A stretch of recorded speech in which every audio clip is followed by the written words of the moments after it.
Welcome to Fantasy Victory Now with Paul Charch, and I'm Mike Durkin. And Charch, Fox Sports breaking some big news in the Adrian Peterson department this morning that the NFL has rejected a request from his camp that includes the NFLPA, his attorney, and his agent for an immediate reinstatement. So, with the plea deal earlier this week, we knew that it was more of a question of when, not if, he was coming back this year, but it's still a little bit in flux. What should Adrian Peterson owners or potential owners do with him?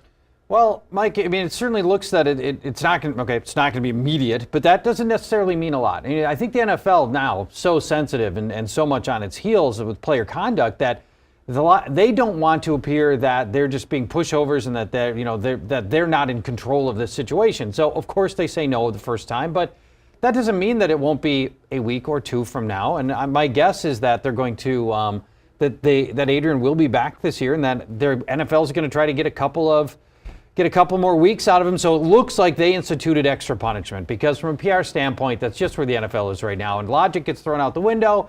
You know, it doesn't matter that he's already sat out half a season. The NFL has to look like they have some control over the situation. They're not just letting it go by the wayside. So, and it's not being orchestrated by his agent, or the NFLPA.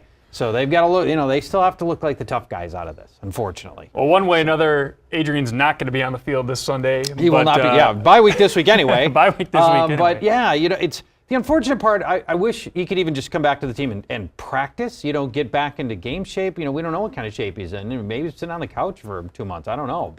Which wouldn't seem like him, but there were no reports of him working out either. So, and if you're Adrian, you were probably keeping a low profile. I don't think you were spending a lot of time at Gold's Gym, No.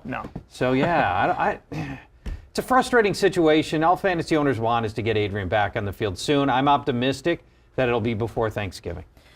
All right, on the field, this Sunday features a matchup of literally the hottest quarterback in the NFL against... The history of the NFL. The history of the NFL against literally the worst pass defense in the history of the NFL. Yeah.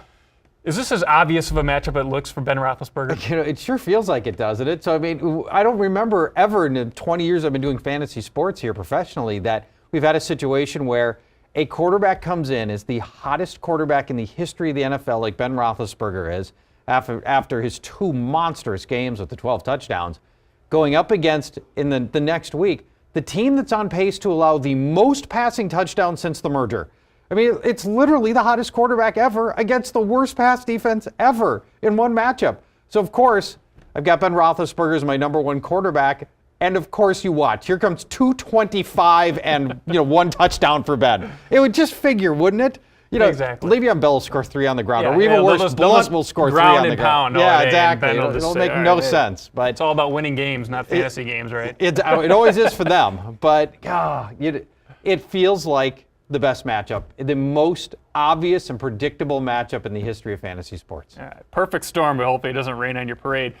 Big Ben, number 1 in the QB rankings this week. Antonio Brown also right up top of those wide receiver rankings. They are all there at fantasyvictory.com.